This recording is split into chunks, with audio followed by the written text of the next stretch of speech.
O'clock, and we are recording this. I think I mentioned in our last meeting that a new state law requires that we record the meetings and post the audio on the website along with the agenda and the minutes no more than 10 days after the meeting, I think, something like that, yeah.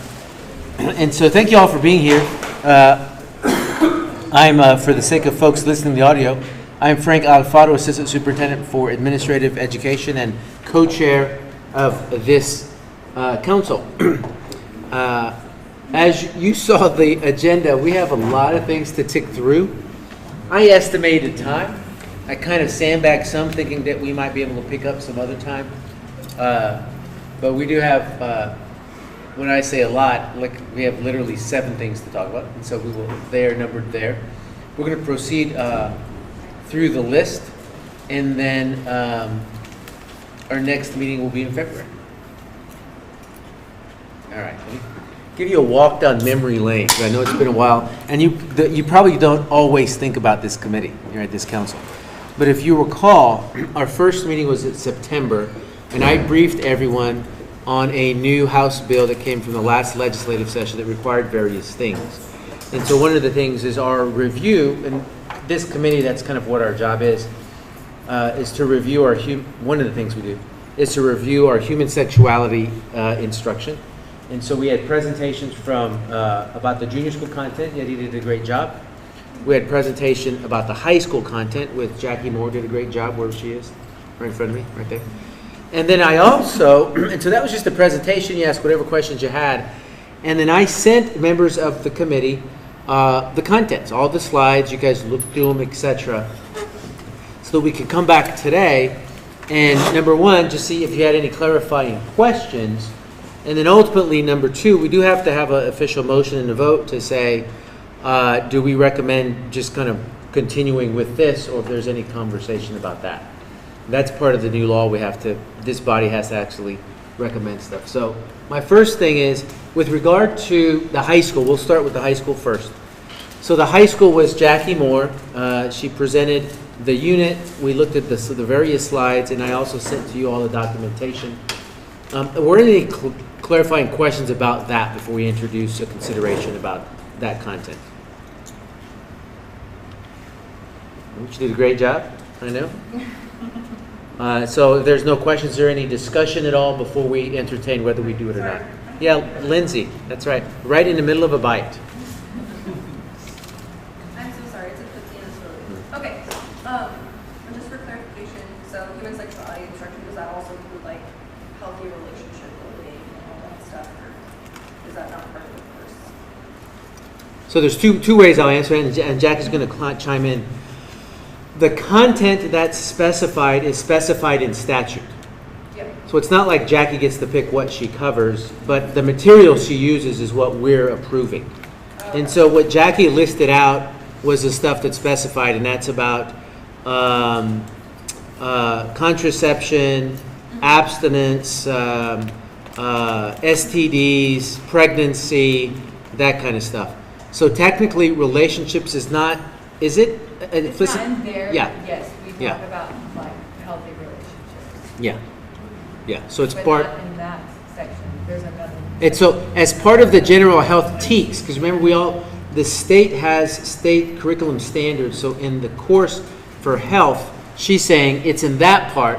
It's not necessarily part of the sexuality instruction. That's a great clarification. Thanks. Yep. Good question. Yeah. So I think I probably walked past that whole thing. It's like she teaches a whole semester course, and there's a lot of important things about health, which we could certainly talk about. But to streamline it, the one thing we do have to approve is that the content about that one unit. Thanks. That's a great course. All right. So then, the next question is this. So this is all. Do I have a motion from a member of the group to recommend to the trustees that we continue with the content that Jackie's been covering as it currently exists? Katie. So Katie Lofton is a motion. Do I have a second to the motion? Renee Wright is the second to the motion. She's taking notes. She's not texting people. Is there any discussion? We just had it. So everybody in favor, raise your hand to signify aye. Tori, just keep them up because Tori's got to get a count. What's everybody's who's here, I think, who's here? Because you're not a non-voting member because you're not here, yeah. And then put them down. Anybody against? All right, so the motion carries. We will proceed with the next step of the process, which will take a while. So thanks for that. I do want to give you a heads up that this is about existing content. We found out in October, maybe early November, that the state's approval of the allotment of money for adoption of new health materials actually got approved. And so we will have the opportunity to review new textbook materials later into next spring.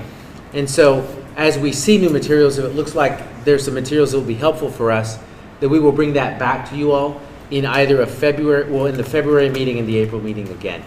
It's just because of the new law passed. We didn't know that the state was going to actually be in that position. Anything to add? They were just delayed in getting us the list of Texas vetted resources, and so now they have released that. But we have to definitely give our teachers time to go through the options before we come to this group. So that's kind of where we are now. And so by me teeing up the existing content I didn't know whether the state was going to be able to give us new textbooks this year or not, or wait till next year. All right, now we're going to the junior school. So remember, this is in our junior school, we have an Alamo Heights thing. It's not a state requirement, but we have a 9-week health class that every 6th grader takes, similar to Jackie's class. Jackie actually used to teach it when she was in junior school. But similar to that, it's about a whole bunch of things. There's maybe a 2-day unit, I think, on human sexuality. And so Yadida gave us the overview. We pushed out all the materials to you all. And so the first thing is, were there any clarifying questions about the junior school content? Right, so I guess there's no discussion either. So the next thing then, this is the motion. It's the same motion, but it's about junior school. So let the record show I need to fix that. I obviously copy and pasted. So do I have a motion to recommend to the trustees that we continue with the content of the Alamo Heights Junior School Human Sexuality Instruction as it currently exists in the junior school health classes? Ty is the move. Do I have a second? Yep, thanks. Carrie Lane is the second. Any discussion? All those in favor signify by raising your hand. All right, all opposed, raise your hand. Great, the motion carries. Thank you very much. We'll go forward. Thanks, Tori. Woo! What's next? Oh, okay. All right, so I need this is also going to be a motion and approval, but this is going to, thanks, Jackie, so much for all you do. I'm going to have to present some stuff. We had a subcommittee. Remember I asked for volunteers for a subcommittee, and we met. I also pulled about the calendar next year. So I also pulled 2 PTO reps. I put 2 PTO reps, Vicky Sobranis and forget her name. She used to be a Greedy. The president of the Howard. Elizabeth, yeah. So they joined us. We had a great conversation, and we looked at the drafts. I hope you guys saw the survey that was out that I just closed Monday. I reviewed all those. So I'm going to share with you all, I'm going to do the presentation of the findings. I'm going to answer clarifying questions for you, and we'll do any discussion. But then at some point, this August group needs the recommendation about whether it's draft 1 or draft 2. I have a sense that once you see the data, you'll make the determination. Okay, so here are the results. If you recall, the big issue was they were exactly the same. It was just when was spring break. That's the difference. So in draft 1, spring break was earlier, and we would come back right when daylight savings springs forward. In the second, in draft 2, spring break was a week later, in which the spring forward would happen when we're at home. And so we had 174 responses from Alamo Heights employees, mainly staff, faculty rather, that's teachers essentially. Staff means people who work for us but are not teachers. And then administrators are the blue. So in terms of the draft 1, where spring break is early, 70% of the employees were like, not so much. In terms of draft 2, where spring break is later, 74% were like, yeah, that's the one, I like that. Now, it's important to remember, I don't know if you noticed in the survey, you could say yes to both. It's not you had to pick one or the other. And so that's our staff. Now, we also asked this, because this was another change that we got input as I was talking to staff.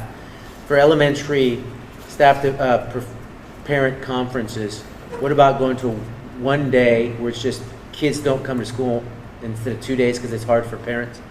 And so this is what the staff said. These are general themes from that. We asked them. Obviously, everybody saw that from the parent perspective, the staff thought it would be less hectic. We get that.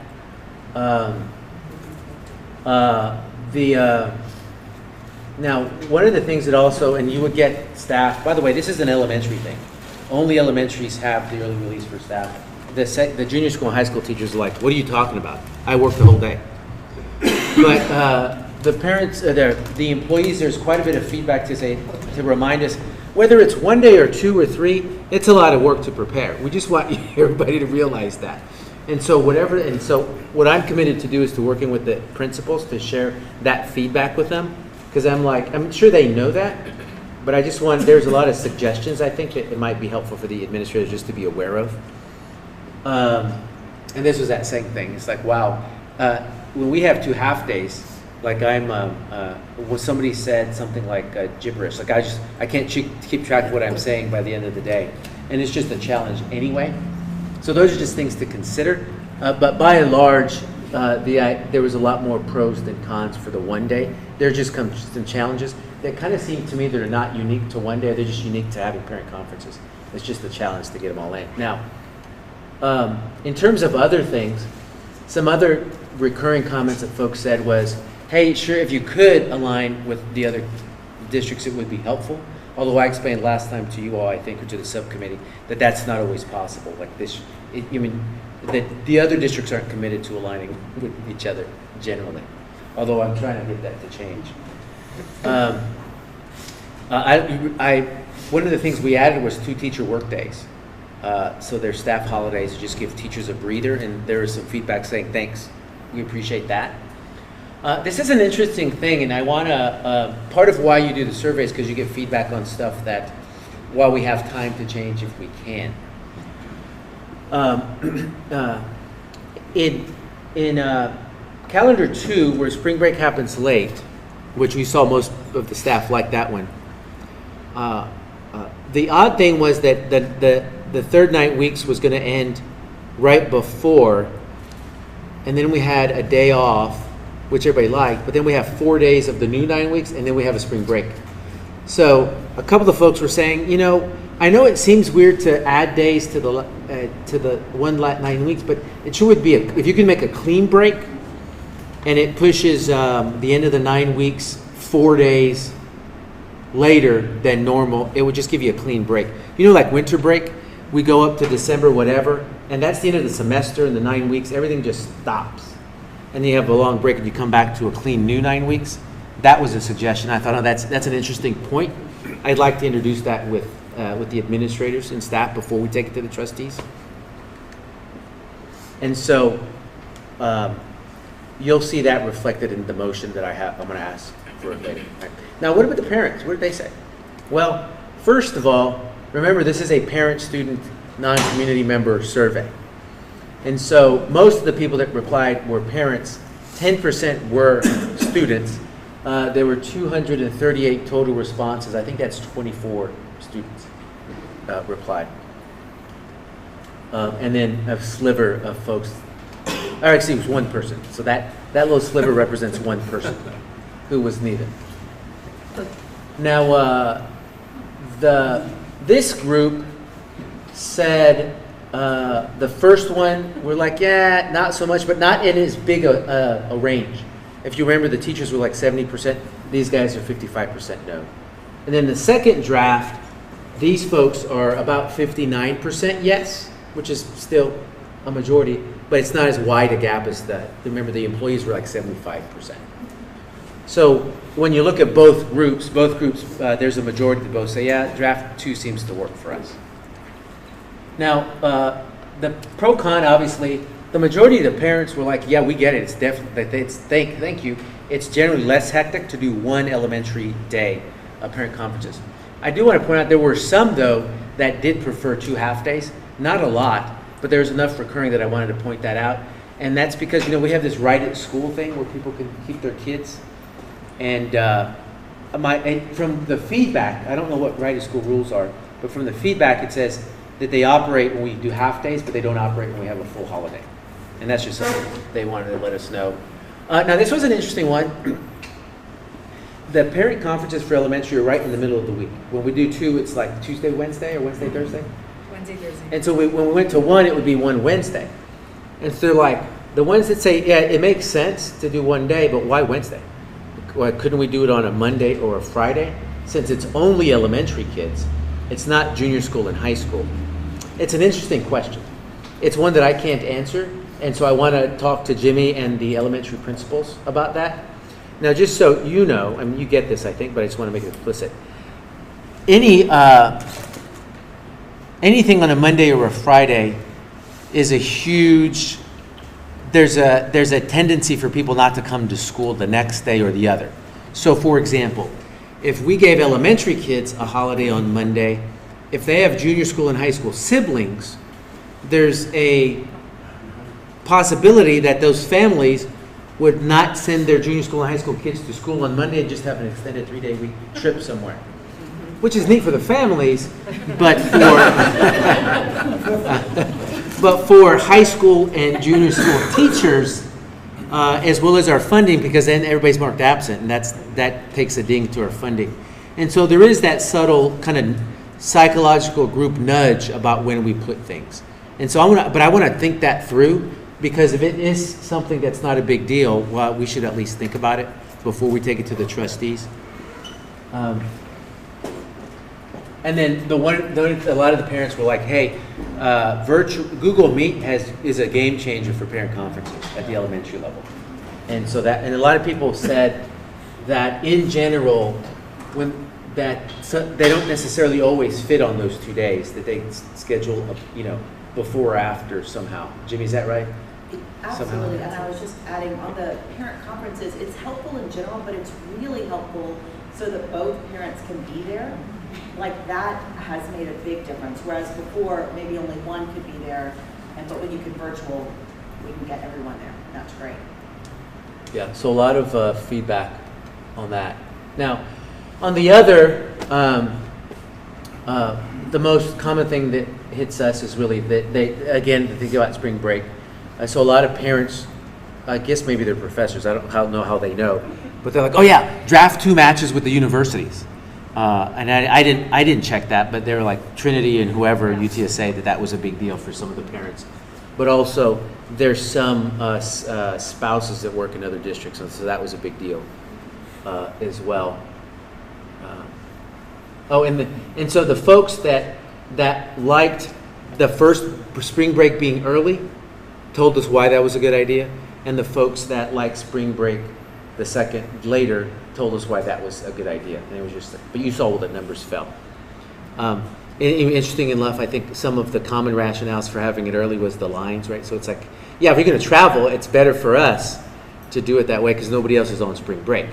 Of course, the other folks were saying, well, yeah, that's the point. You should be on spring break when everybody else is. So it's just a bit interesting. Now, so as a head-to-head comparison, so you don't have to keep it in your head, I wrote them down like that so you can kind of see what we already saw, obviously. So draft 2, the yays seem to kind of outweigh. That's just the way I felt. So, any clarifying questions about the calendar itself, but also about the feedback? Hey, I have a clarifying question. So, Fred, one of the things that we frequently get asked is about number of days, number of minutes. Do you feel like in reading all of this information with feedback that our community has a pretty good sense that we have to get to a certain number of minutes? We can't just No, I don't think people have. So, because some of the feedback was like that, so I'll tell you, I went to talk to the department chairs at the junior school, and I did talk to the department chairs at the high school to make sure they understood the difference, and I felt like that was a useful conversation. I tried to put it in the blurbage of the letter, right, to explain, but for the group, and I'll say this as many times as I need to because it's not easy to follow. The two parameters that really are kind of restrictions, I guess, for how you develop a calendar are, the first is contract days for employees. So a typical teacher, their contract is 187 days. So contractually, on the one hand, we can't make them work more than 187 days. On the other hand, because we're good stewards of taxpayer dollars, we shouldn't let them work less than 107 days because that's what we're paying them for. And so I have to add up 187 days. So that's one parameter. The second parameter is that the way the state does required, how long do kids have to go to school? When the old days, and I mean, they changed it 5 or 7 years ago, but in the old days, it was days also. So they said kids had to go 180 days. So it didn't matter when you started the day or when you ended the day, as long as it was 180, you could do it. Well, for a variety of reasons, that was difficult because of bad weather days and that kind of thing. And so the state, in their infinite wisdom, said, hey, we'll just give you minutes. We'll give you 75,600 minutes. And however you carve that up, so long as you do that, if you can do that in 150 days, do it. Of course, what's weird is that teachers still have to work 187 days. And so the sweet spot is hovering around that 187 for teachers. And so those are the parameters. And so like some of the feedback was, why are we starting so early?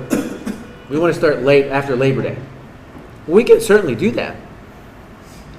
But it just means in order to get all those minutes, you push back beyond Memorial Day. And it's a trade-off. You can't just, so wherever you put that flag in the ground at the beginning, it pushes the flag at the end. And in the general, most folks have loved the end date to be before Memorial Day. And so that just backs you up as far as you need to go. Now, the other thing that I explained to teachers was that we have to build in surplus minutes in case there's bad weather. Like we all remember last year. Now, that was an anomalous year. Usually, in a regular year, we'll get ice in February. So we can't have school, and so that's one day you don't come to school. Well, in order for us not to have to make that day up, which is horrible for everybody, I actually got vacation plans right after school's out, we build in extra time. And so that surplus is a bad weather day. And so in general, good practice is to make sure I have enough surplus minutes to have 2 bad weather days. In a normal year, we don't really have more than that. In the old days, when they did like minimum days, there was a bad weather day on the calendar. And if you got all the way through February and got to March and you hadn't burned that bad weather day, it was a holiday for everybody. But if you did have a bad weather day, then everybody had to come to school. But we don't do it that way anymore, we do minutes. And so these extra days I put in for the teachers, these extra student holidays, those 2, I was able to do that because I had surplus student minutes. But now I'm down to, like some of the teachers be like, we want more teacher work days. Well, that's great, but I have to do 2 things. I can't give you more than 187 days, but the other thing is kids have to go that 75,000 minutes, and I don't have enough anymore. Like I've maxed out. Believe me, I'd love to give you guys more time off, but that's the way it works. So thanks for asking. And so I will keep saying that because I think that's important as we generate the calendar. Because when you start looking at it that way, you start getting tight, and it's limited as to what you can do. Yeah. Just to ask a clarifying question. So that half day for teachers, it would be a full day, like no kids, right? A full day. Which half day? For them to have parent-teacher conferences. Yeah. So all the feedback about the pro-con was instead of having 2 half days, it's 1 full day. So student holiday for kids. Technically a teacher work day because they're doing conferences. For elementary, only for elementary. At the junior school and the high school, kids are still going to school, teachers have a regular day. The the offset is that in junior school and high school, on exam days, kids leave early, elementary kids stay the duration of the day. So that's the offset. Yeah, yeah. Clarifying question. So with the option 2 with spring break later, does the 9 weeks end right before spring break? Is that a clean break? It's not. It wasn't in the draft, but that's my proposal. So I'm going to use that to segue. And so based on that, I think those are really good feedback that we got from the group. And so if this is not too wonky, and Stacy can help me with this, I think that if I had a motion to recommend draft 2 to the trustees for consideration, with the caveat that the district administrators reconsider when the third 9 weeks ends, when that Monday student holiday at that time is, and where we place the elementary parent conference day. So you're like, in theory, draft 2 is great. We want to recommend that, but we want to really think through those 3 suggestions because I think they're helpful. Lindsay? Oh, sorry, and just with the parent conference days, is it possible to also consider putting one of our PE days mirrors with parent conferences? Because it usually takes a lot of us 15 to 20 hours to do all of them. Yeah. We do that on the weekends. Sure. Yeah. What was the It's theoretically possible. So. We've been considering like the final year. Yeah. So in other words, so I think what I think to repeat the question for those listening, as we're considering where the best place to put the parent conferences, could we also consider one of these hovering teacher work days to be in conjunction to somehow help that, which I think is a nice subset. Yeah, that makes sense. If you do shift the third 9 weeks, does that affect the fourth 9 weeks? Does it shorten it? It does. It's by 4 days. Okay. So it lengthens the third 9 weeks by 4 days. It shortens the last 9 weeks by 4 days. And so that's why I want to talk to the deans about and the athletic director to see like what impact does that have. Good questions. All right. Any other questions? So do I have a motion to recommend draft 2, and she'll reflect that in the minutes, to the trustees for consideration for our 2022-23 school calendar, with the caveat that district administrators may reconsider the placement of the third 9 weeks, the Monday student holiday that accompanies that, and then elementary parent conference day, and we'll add, as well as consideration for teacher work time relative to that day. Yep. All right. So do I have Taboida? Blanca is the first. Do I have a second? Jessica is the second. And so any discussion? Any more discussion? All right. So all those in favor, raise your hand as aye. All right. Put them down. All those opposed. All right. Motion carries. So we'll process it through. And so I'm going to work on this. Maybe we'll get it for the December board meeting, I think. But if not, by drop dead, it has to be in January. And so I have a feeling I'll have this worked out by then. So I'm going to bring it up at the PD meeting on Friday, actually. the existing draft that this committee just recommended has the parent-teacher conference day as 2 half-days or as 1 day? As 1 day. The difference would be is on a Wednesday. Right. We want to reconsider whether that should be on a different day of the week. Oh, just the day? Yeah, just the day of the week. Okay, got it. Yeah. Yeah. The full day is settled. Where the full day falls is the feedback I got that I think we need to think about. I appreciate you guys. And I appreciate your patience with this. I think it's interesting because we have to do so much work to give the public and the staff a workable draft to give us feedback on. But then we also have to build in enough time to be nimble when we get that feedback to make certain adjustments. Because, I mean, we could go on and on. But we can't go on and on. Although it would be easy to. Thank you so much. Yay, I feel like clapping. That's good work. Well, let's do it. Let's clap. Thank you.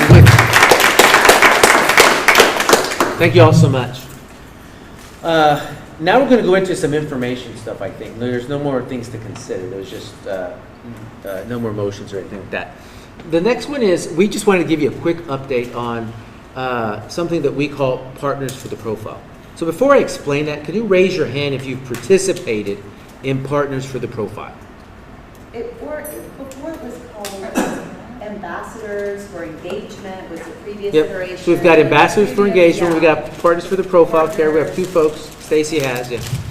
And so we just wanted to give this group, we had one in October, Correct. and it was so neat. I wrote down a note saying I want to share that with this group just so they knew about it.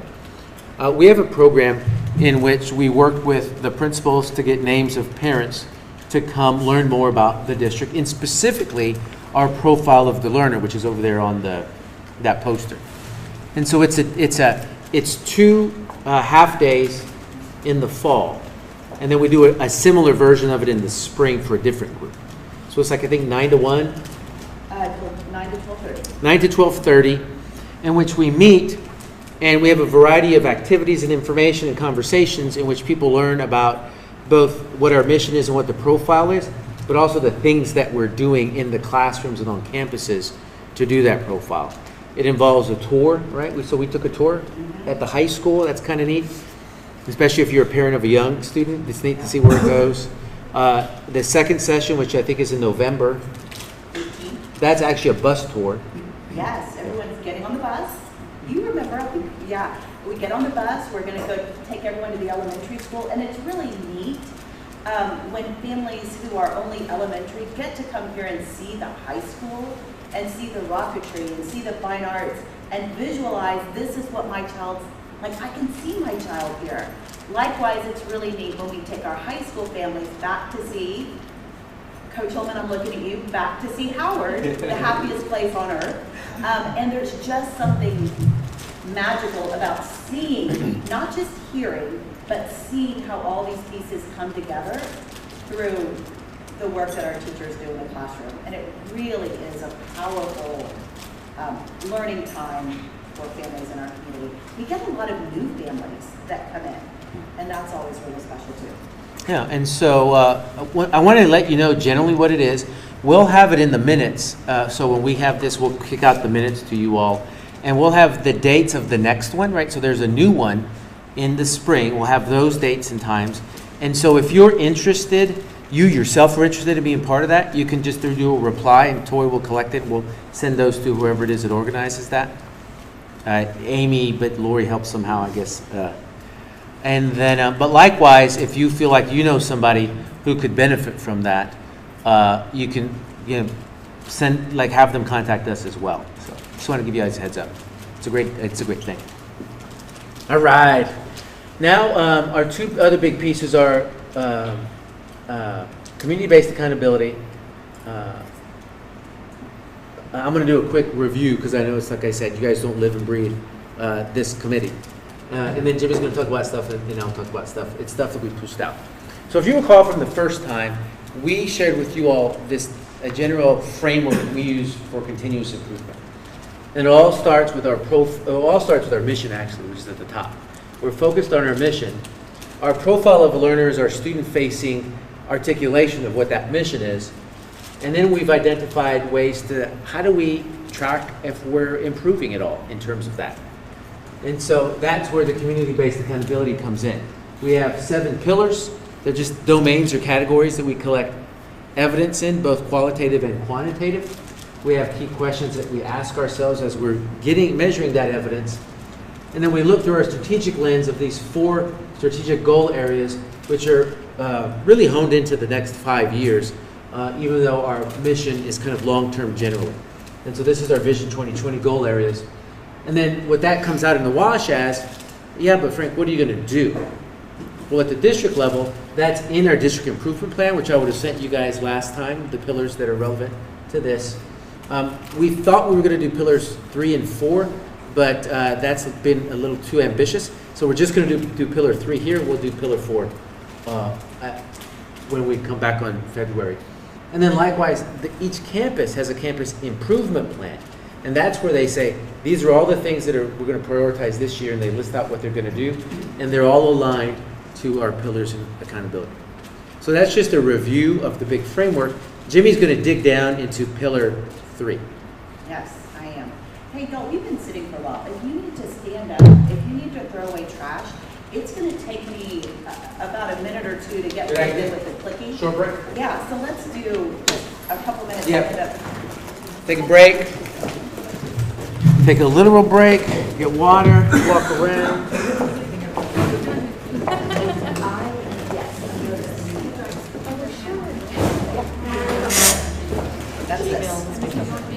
Yep. So we need to find anything through history of memory. Okay, dad's chocolate. Yeah, but I mean. I will take it back. It's funny, it's funny to think somewhere together that we didn't grow up. Otherwise,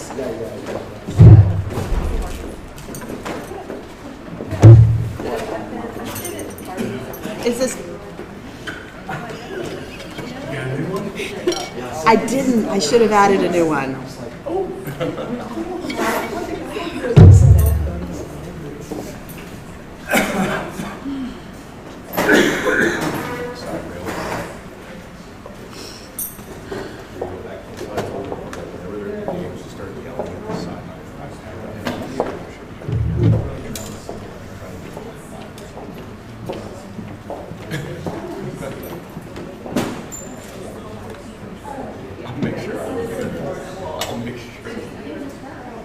I mean, I'm gonna ask you any questions about it, but.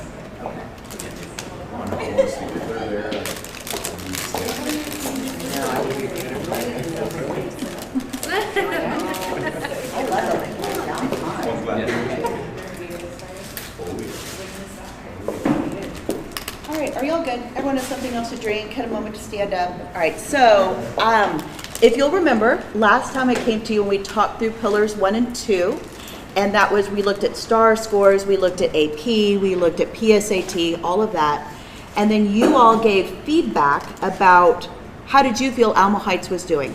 We then took that feedback and went to our board of trustees and shared, we call it signals. You shared those signals. So today I'm coming to you to talk about the results from the fall feedback survey we did with students. And you will be giving feedback on the feedback, so to speak, but I'm actually going to hold that until February when we've done our teacher and our community survey. So when we're talking about expectations, you'll have the feedback, how do parents feel, how do staff feel, and students. At that point, we'll go back into that signal and give us feedback about we're on track, we need to adjust, it's in crisis. So today is just a discussion, sharing, communication piece. So I'm going to be talking about our fall feedback surveys. I'll talk a little bit about just the purpose of our student surveys in general, the content, the timeline, and then how we close that loop with communication. So I'm smirking because those of you that know me probably know, you've seen my emails, you know I do a lot of data, know me as kind of the data person.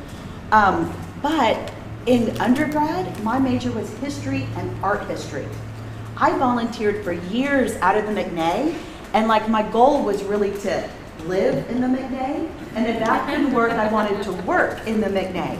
So I have a real love for art history. So I'm going to do the purpose of student surveys through 3 pieces of post-impressionistic art. So just go with me, just go with me. All right, so when we talk about why we do student surveys, the first piece of art I want to share with you, it's probably familiar to many of you. This is George Seurat, and it's from 1884, it's oil on canvas. And this piece of artwork is unique because instead of brush strokes, it's created through individual dots of paint. So they were pixels before pixels were a thing. And part of the reason we do surveys is just to help us see the big picture. If you look at this piece of art up close, you're just going to see dots. It's not until you step back that you can really see the big picture. So if I'm walking down the hallway and I have a conversation with someone, I'm getting a dot. It's not until I put all those dots together that I can really see, here's what the students feel. It also helps us see overall themes and patterns. So that's reason number 1 that we do student surveys. The second is that you'll hear a lot of Alma Heights is unique. We're going to Alma Heightsify that we are a unique community, we're different. And so part of the reason we do surveys is to help us identify what does that mean, that we're a unique community. What is that difference? What is that secret sauce, if you will? What matters to our community? We've said that for us, it's our profile, hopes, dreams, and aspirations. It's that what's being mirrored back to us. from our stakeholders. So this piece of work is Paul Gauguin, Day of the Gods, and I chose this to represent that because you can always tell a Gauguin. You can look at it at a glance and know that's Gauguin. By the themes, he does a lot of Tahiti, the colors are very bright, the figures are very flat. Just like I hope that when our kids go out into the world and universities go, that's an Alma Heights grad.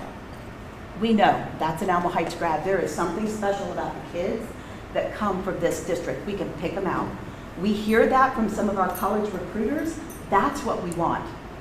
And how do we define that? The third is, I'm going to argue the most important, and this is to amplify the student voice. We hear from students, individuals, but it's not every day or even every 9 weeks that we hear from all 1,641 kids here at the high school. We hear from pockets. When we do a survey, it helps us get a much broader sense of what are students experiencing in our schools, because no two students are experiencing the same thing. We do this for the students. So valuing what they are experiencing and what they're feeling and what they're thinking and their ideas is essential to meet that mission.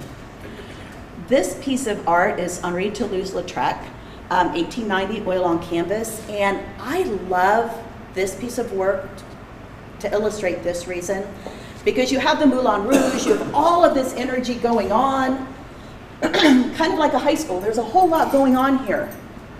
But the lived experience between this woman and this woman are very different. So you're drawn into, what's her lived experience right here? She's in the front, she's in these bright colors, but it is not the same as everyone else in here. So by doing these surveys, where it is some multiple choice, some open-ended, it helps us get a snapshot into the lived experience and situate our decision in the lives of our kids. So when we do feedback, another thing to consider is we need feedback at multiple levels. So for Frank and I across the street and for our trustees, we need kind of this high-level feedback on initiatives, how we're allocating resources. Campuses need feedback on staffing, how's the climate at the junior school, what's a sense of belonging at Woodridge, and at the classroom level, they need feedback on, do you like the way I group students? Do you like the way I structure journals? Like, they need that granular level of feedback. We all need feedback to improve, but the level is different. So we structure the way we do surveys to meet those different levels. So the survey that we just completed, that I'll share with you the results, was in October, and this was to get that district and campus level feedback.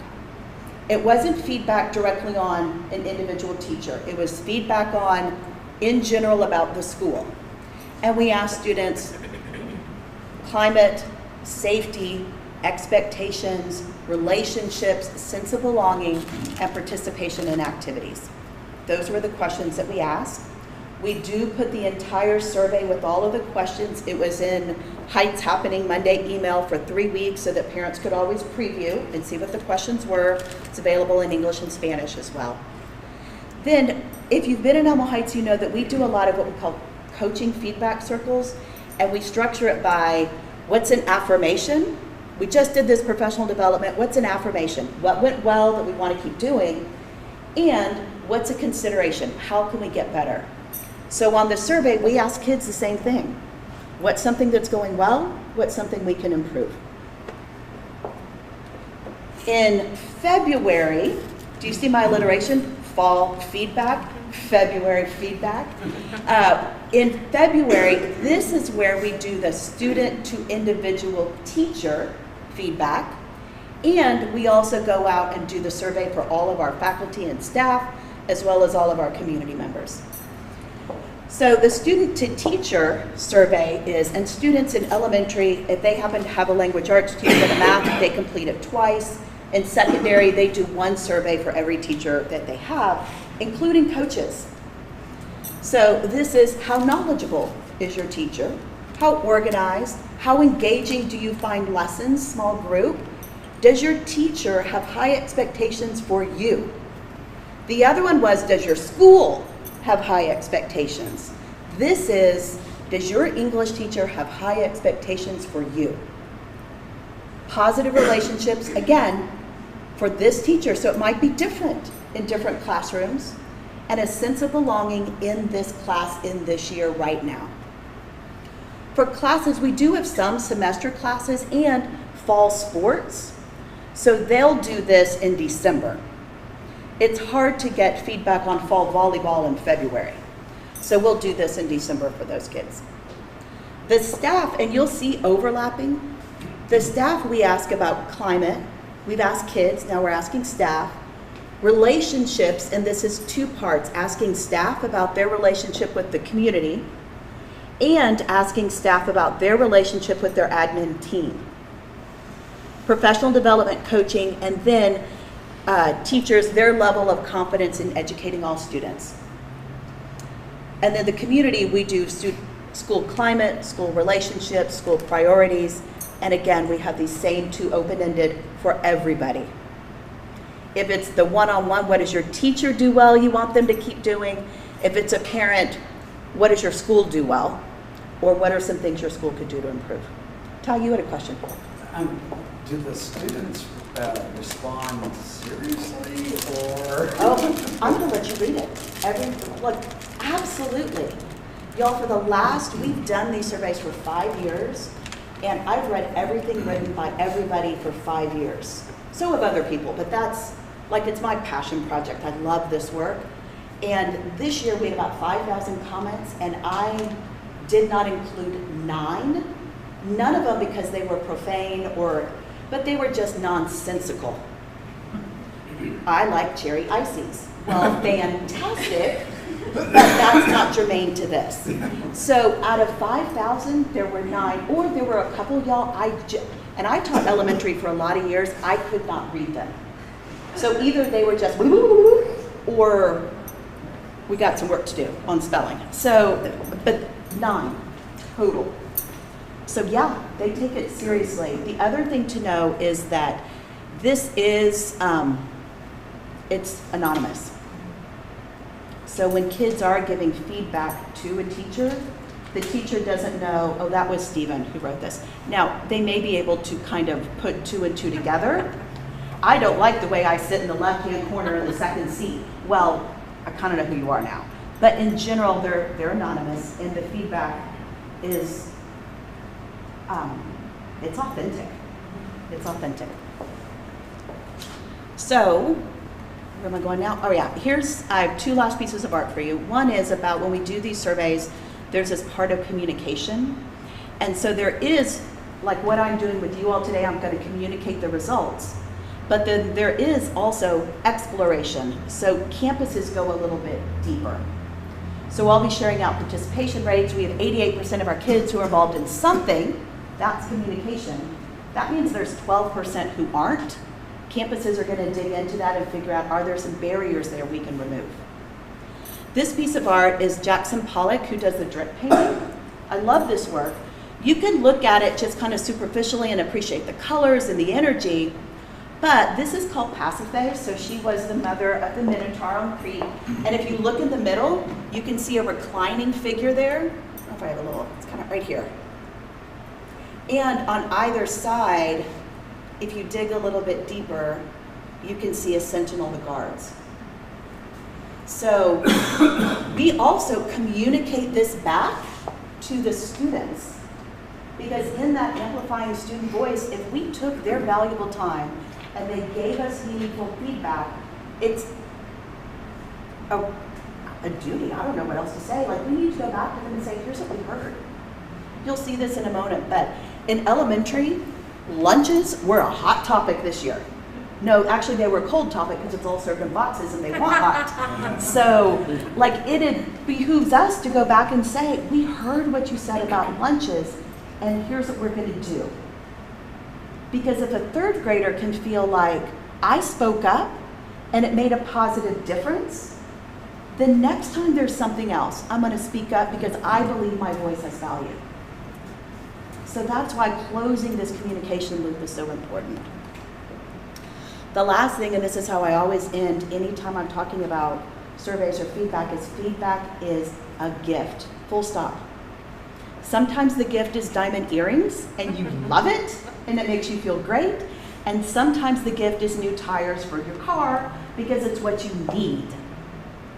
So sometimes what we hear as a district is, thank you so much, this was great, and that feels good. And sometimes what we hear is, my child's struggling. They're eating lunch in a bathroom. And that, we need to hear that. So part of the reason I don't delete more than the 9 nonsensical is even if it is a little prickly, we need it. We need it. So it is a gift. It is in our profile of a learner that we graciously give and receive feedback. And if we model it for our students, then we're more likely to get more meaningful feedback. So this piece of art is the only one done by a female.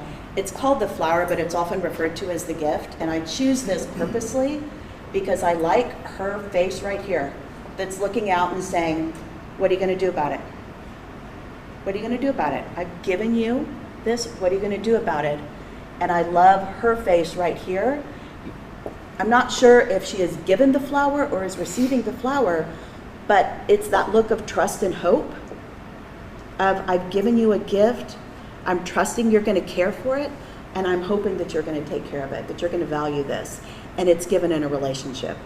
So we're going to look at now the results, but all feedback, the good, the indifferent, and the prickly, it's all a gift. And I love the fact that just this week, we're going to see how we look at all the open-ended, but I went to a meeting on Frank Stanage on HR about insurance, and it was open-ended, and he coded every single comment from employees for themes. The calendar, you know Dr. Alfaro read every single comment so we can bring forward and say, here's what we heard. I love that as a district, we genuinely do value that. So, Tori, I'm going to ask you if you'll help me pass these out. This is, this is, I guess, a report, for lack of a better word, of all the findings from this fall survey.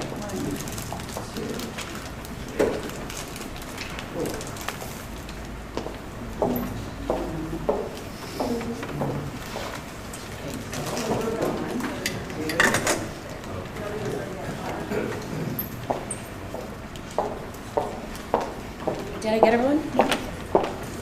All right, so I'm going to walk you through it just quickly, and then I'll give you a minute to look it over, and then we'll talk through questions, considerations. So in the very beginning on the top, it's how it's scored, and it's scored by percent favorable. All of the surveys had 5 different choices. Extremely excited, very excited, excited, not too excited, really not excited. The percentage of kids that chose with the top 2, that's considered a favorable response. So when you see the percentages, that means out of all the questions answered by all the kids, what percent were in those top 2. The other thing, and it's kind of small, but changes over time. Over the last 5 years, we've given these exact same questions to kids 4 times. We didn't do it last fall. And over that time, we've seen the percent favorable increase in everything except last year, one thing. Can you look at it? Can you see what it was that took a hit across every campus? Took a dip. Belonging. Belonging. That's exactly right, Renee. Belonging. On every campus, Cambridge, Woodridge, junior school, high school, and only for that 1 year, belonging went down.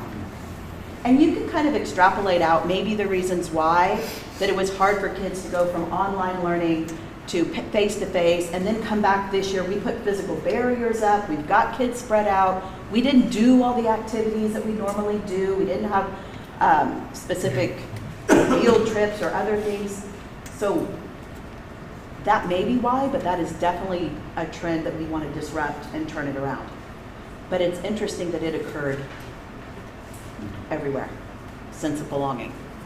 So going forward, you can see the 5 different Scales are like subsections within a survey.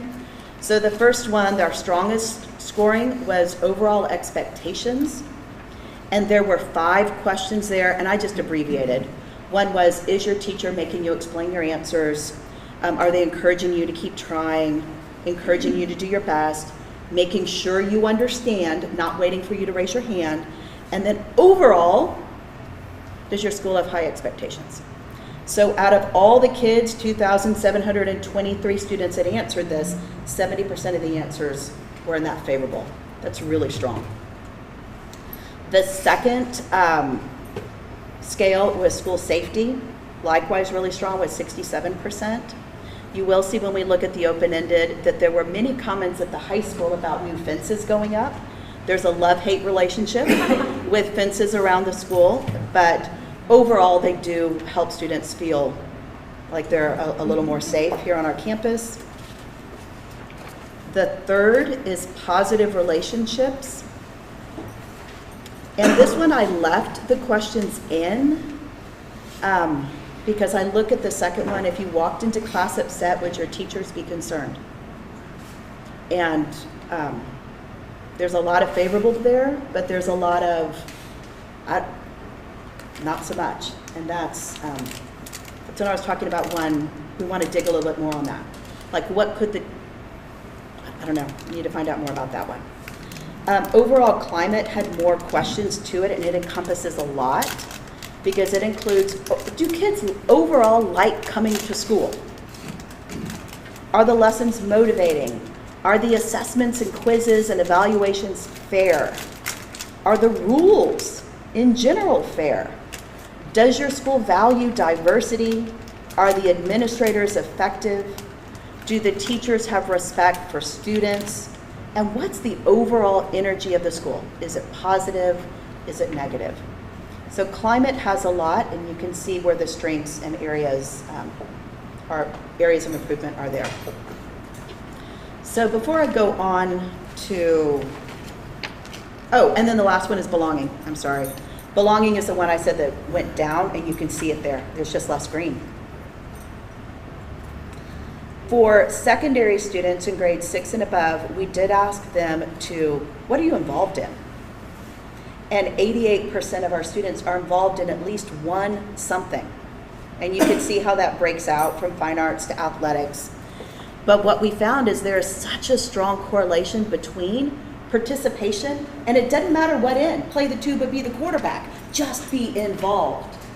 Kids who are involved have a stronger sense of belonging, have a stronger sense of expectation, stronger relationships, and when we correlate it with PSAT and SAT scores, they had stronger academic outcomes.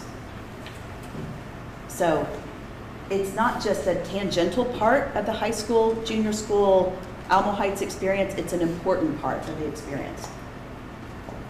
I'm going to pause there before I go into open-ended. Questions like first off, let me do this. I'm going to give you 2 minutes just to talk at your table, Renee, if you want to turn and talk somewhere, just to talk about what's there, what's circling in your head. To me, this man, it's the most interesting, like seeing the actual, like in the middle, the actual. Because I teach English, I prefer words as opposed to numbers. It's interesting.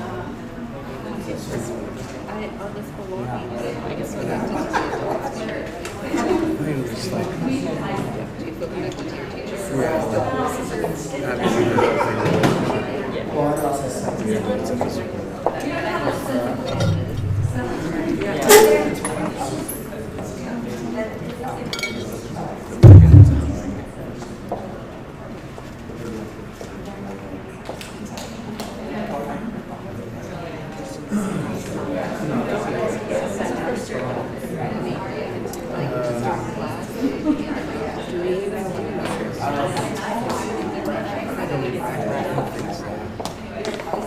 I remember the ones that it was free.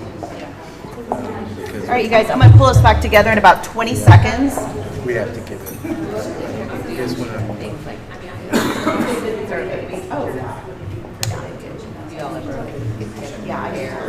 Yeah, I would tell you like a national I'm also curious, like, how many We're at about, see youngest students. and there's a secondary and elementary. Safety, we're in like the 70% national. Compared to other schools, we have 25% of less than rates like districts. Relationships, elementary school is 98 percentile, whereas secondary are lower. Like there's a real difference there. Lower nationally, like Yes. lower compared to other districts? Yeah, like lower- we're in like the 30 secondary, quarterly. When you compare us to other elementary, super high. You will see the degree to which the law doesn't change that. Now that I'm an hour and a half with you, does that change my ability to relationship as a 43 minutes? So really, overall, we're all. I'll get you the on this. No, I just curious. We do, we look at that as well. Like, it's important to see how we're changing, but also to know, question, yeah, where we and are. then they like rated it. All right, I'm going to pull us back together in 5, Middles with their 4, 3, 2, 1. Are there any questions that I can help, that came up that I could help answer? Okay, then let's do how we always roll. Are there any affirmations? Things that you're like Alma Heights should continue doing this. Affirmations about like the survey itself. Yeah, the survey part so far. Yeah, the survey part so far. Any of the information or the process. An affirmation is that our students' voices are being heard. Our student voices are being heard. Students' voices. Okay, so on the process and the survey part that we've talked about so far, any considerations, things to consider going forward? Do the high school students have like does every English teacher say, okay, we're going to take the survey? I'm just wondering. That's a do we great get more? question. We did this in advisory. Okay. So they. Yeah, am I speaking correctly? I think I'm speaking correctly. Yeah, it was an advisory. Which I, what was Yeah. it? When this is given, it was in advisory and in Yeah, study it's hall. supposed to be, Dr. during your personalization advisory time. I know for us, the coaches, we had our athletes do it during those times. Thanks for that. And how young did you do this? Oh, that's a great question. 3rd grade and up. We tried some surveys with itty bitties at Howard where we had like smiley faces and they love everything. I love my teacher, I love my classroom, I love PE. And so that's fun.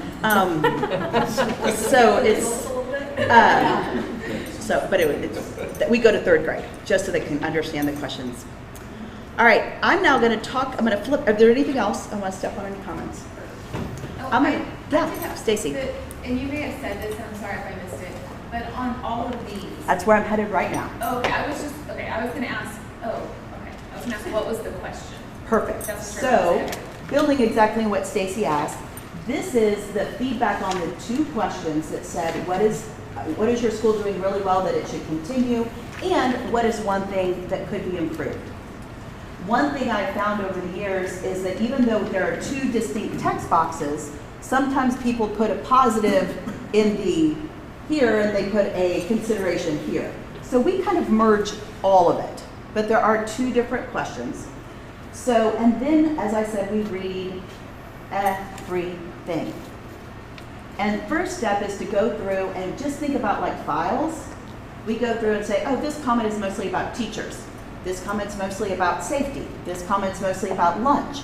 And we just put it into categories. In an Excel document, I do this with the instructional coaches and the deans. So we read everything, put it in categories. Then we sort and we read everything about school safety together. Everything about teachers together. And then from that, we pull out themes. These 10 comments all said, I wish we had more recess. So the columns, you see it has the code, that's just like the file folder it would go in. The theme, what did all of these comments have in common? An example, that's an exact quote from one of those. And then you can see how many times a comment like that was said on each of the campuses. So the strongest theme with 492 comments was, there's a positive school culture. And you can see exactly what that looked like. I love the comment about the band performing after halftime, and everyone stayed to watch them even after the football game was done. That's a beautiful example of a positive school culture. So comments like that, you can see it. Now, of course, there's more kids at the high school and there's fewer at elementary, but the reason we do that frequency count is we can see, and it's sort of shaded on yours, and this is not scientific where it's shaded, that's just emphasis added. Like you can see that recess is a hot topic at elementary because elementary teachers are being very diligent about 20 minutes. And the comment is, recess forever. So that's a hot topic in elementary. Dress code, hot topic in secondary. So this helps, even though I know there were 100 comments, to kind of localize, is this an across the board comment? Or is this something that really is more on one campus or another, or an elementary, secondary? So that's where all of that is. Main themes are anything that was said over 100 times. And then minor was 50 to 99. Y'all, we coded all the way down to the 1. I didn't include it in your packet, but we code everything down to even things that were only said once. Because sometimes the best idea starts with a single comment. So I'll give you a moment just to, you get sucked into it, right? Like you start reading and you get sucked into it. Going back to the communication and exploration, this is communication. Campus leadership reads everything. So Jerry is reading every single comment that was written about Woodridge. Corey reads everything that was written about high school. When we communicate out to parents, we communicate back to students, rather than make them read 2,000 comments, we summarize it thusly.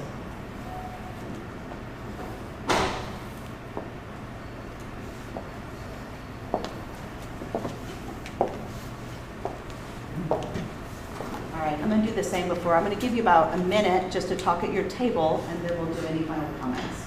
So anything you notice, just share out at your table for about a minute, and then we'll close it out.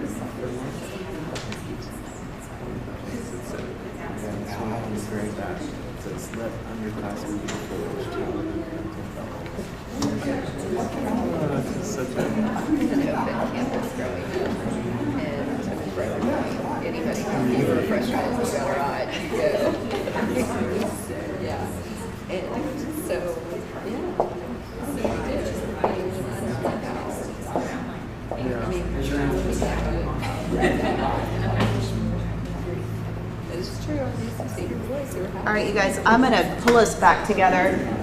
Any comments for the good of the group? Questions? We'll merge it all. Questions, affirmations, considerations for the good of the group? Yeah, Lindsay. Something to consider in the long run is especially the elementary school level to maybe add a guide for the kids of what each question means. I know a lot of us, at least in fourth grade, we kind of went through the questions with the kids. We had them all focus surveys and try to explain what we thought it meant. But some of the questions, I know that I interpreted differently than like a teacher down the hall for me. Sure. And so to make the results more accurate, it would be helpful to have like I think someone told Amy to do that. She told me, and so one of the things, because since it's a nationally used survey, so we can't completely rewrite it, but we can use parenthetical so that when it says, what does this mean? This means this. Especially on the elementary. Yeah, thank you for that. That's helpful. What else? Was the survey the same for third grade as opposed to? It is. Same question. It's the same. It's the same questions. Good question. Thank you for that. Yes. It's just interesting, this, the bullying comment at the junior school. I'm just curious how that compares with 2 years ago. Is that not? Gosh, it has been a theme over the years. I don't know in terms of an exact number, but I'll go back and look. Yeah, that's good. It's a good question too. So, you all, as our DEAC, in February, everything we just looked at now, this was students. In February, we're going to layer on top of this staff, and we'll layer on top of this community. So just like we have these themes here from student perspective, we'll see if when asked those same two questions, do the same themes emerge from all three perspectives? And it's really interesting when they do, and it's really interesting when they don't, to kind of figure out the whys. So in February, we're going to come back to this, and at that point, I'll ask for your feedback for trustees about here's where we're on track, here's where we need to monitor and adjust or make improvements. So I have a question. Yeah. When you say community feedback, when do we have the opportunity as a parent to do this survey? Yeah, I love that. So go to the last page, the little orange one from the slides. I love that because you took me right, Renee, to the last, is in February. We do February feedback, and that's where there is one that will go out via email and Monday mail and on the website for all families to complete. And it's when it goes to our staff to complete, and it's when student to exact teacher happens. So that's in February. And we've always done that. Mm-hmm. I guess I've always thought of it more like teacher feedback. I don't know. That's great. It is. All right. Anything like classroom teacher, classroom teacher, classroom teacher? Y'all want to add anything to this? Have I omitted anything? I think going with Mr. Edwards' comments, we'll read through them too. And we'll get the ones, oh, you need to show more videos. You need to get less, you get a lot of those, but kind of like Dr. Walker was saying, you do get a lot of gratitude. Yeah, and sincere answers. So. I'm shocked. I mean, I expected a lot of smart responses, not sincere. I'm glad that the students take it seriously. They do. Can I just say Caliber of our that community. I told my small group this, but I just am so grateful to you, Jimmy, that you take the time to code each of these, to do every single one. I mean, thousands of all of these comments. I know it takes a ton of time, and I'm confident that not every school district puts this kind of attention into the individual comments like this and tries to decipher them. And I also know that you actually try to act on it and respond to these. So anyway, I just am really grateful to you. So thank you. Thank you for that. I appreciate that. All right. That concludes. Can we give her a round of applause? Well, you guys have done lots of work today. I just want to remind you, and we're not going to talk about it unless you want to, if we can. But I did share with you our district improvement plan that is aligned with the data that Jimmy gave you with all the stuff that we do. If you have ever any questions about that, let me know. But that's kind of what I sent out last time. You guys have done a great job today. Boy, we went all the way up to the minute mark.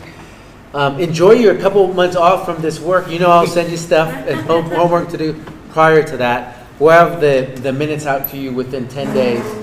And I want to wish everybody a great Thanksgiving break. I'm surely thankful for you all. Thank you so much. We're done.